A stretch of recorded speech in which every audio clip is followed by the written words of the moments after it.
Maayong udto kaninyo mga higala. Bagong ligo tayo ngayon. Dahil bagong ligo, isuri muna ako sa aking mga halaman. Ayan, pitasin natin yung ating mga bulaklak. Kasi nakakamiss silang tingnan. Ayan, ang bango-bango ng amoy ng bulaklak nito. Dito tayo sa aking mga alugbati. Ang alugbati natin ay hanggang tingin na lang tayo kasi hindi na tayo pwedeng kumain sa ganung gulay kasi mataas ang potassium niya. Ito na ang aking mga halaman, yung aking mga cactus, at saka ang aking mga sansevieria o snake plant.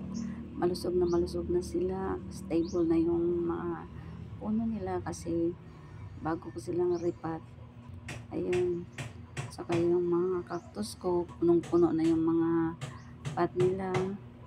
At saka ang ganda nilang tingnan. Nakakawala talaga sila ng stress. Yun na lang ang pinag-aabalahan ko, yung mga halaman ko kasi hindi na ako nagtatrabaho.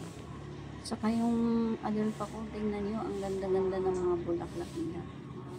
Ayun, punong-puno, hitik sa bulaklak ang aking adelpa.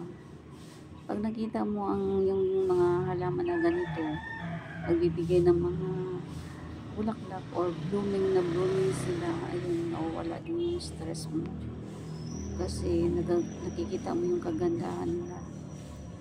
Ito yung tanim o halaman na nagbibigay sa akin ng saya tuwing umaga.